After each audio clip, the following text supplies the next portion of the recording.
Walang sino mang nakakaramdam ng kagalakan at kasiyahan sa pagsapit ng buwan ng Ramadan, maliban sa tunay na mananampalataya kay Allah subhanahu wa ta'ala.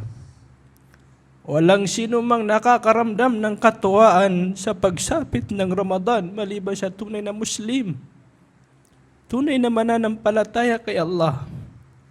Kaya kung nararamdaman mo sa iyong puso ang kagalakan sa pagpasok ng Ramadan, alhamdulillah, pasalamatan at purihin mo si Allah.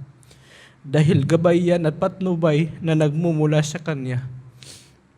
Kung ikaw naman ay kabilang sa mga tao na tingin sa Ramadan ay pabigat, tingin sa Ramadan ay nagiging dahilan na hindi mo ma-enjoy yung mga ninanais mong pagkain sa mga araw nito. Tingin mo dito ay pabigat, hindi ka masaya. Subhanallah, magbalik loob tayo kay Allah, humingi tayo ng gabay kay Allah. Dahil kung hindi tayo masaya, hindi tayo nakakaramdam sa pagpasok ng Ramadan, hindi natin nararamdaman yung kasiyahan dito, may problema ang mga puso natin, mga kapatid sa Islam. Papaanong hindi tayo magiging masaya at hindi tayo matutuwa sa pagpasok ng Ramadan? Nang buwan na ito ay punong-puno ng pag-asa sa kapatawaran habag ni Allah subhanahu wa ta'ala. Sa buwan na ito, lagi nating naririnig na ang buwan ng Ramadan, ito yung buwan na kung saan binubuksan ni Allah subhanahu wa ta'ala ang mga pintuan ng paraiso.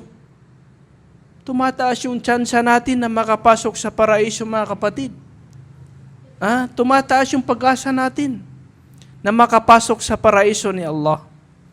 Sa buwan na ito ay sinasarado ni Allah yung mga pintuan ng impyerno.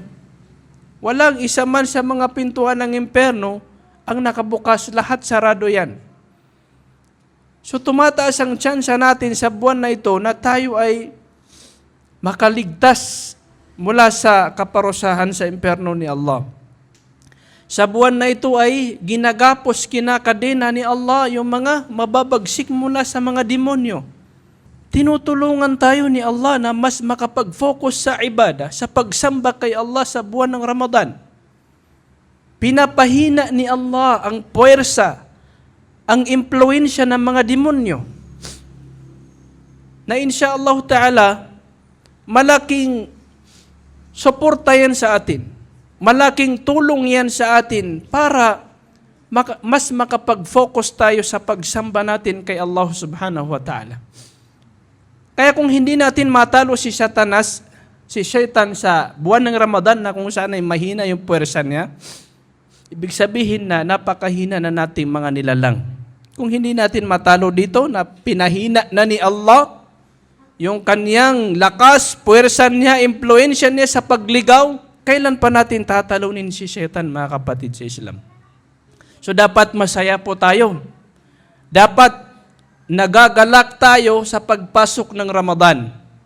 Dahil buwan ito na kung saan ay binubuksan sa atin ni Allah ang napakaraming kabutihan. Binubuksan sa atin ni Allah. Subhanallah. Kaya nga, yung mga taong inabutan ng Ramadan na hindi man lamang sila napatawad ni Allah subhanahu wa ta'ala, sila yung tunay na nalugi. Sila yung tunay na bankrupt.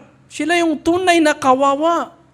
Dumating na sa kanila yung napakalaking tsansa na mapatawad sila ni Allah. Hindi pa rin sila napatawad ni Allah dahil sa kanilang kapabayaan, mga kapatid sa Islam. Kaya lagi nating hingin kay Allah, maabutan pa natin ang buwan ng Ramadan na nasa atin ang katiwasayan. Katiwasayan sa ating iman, katiwasayan sa ating mga pangangatawan, sa ating kalusugan, sa ating mga hanap buhay, sa ating mga pamilya, naway pagkaloob sa atin ni Allah subhanahu wa ta'ala. Allahumma amin.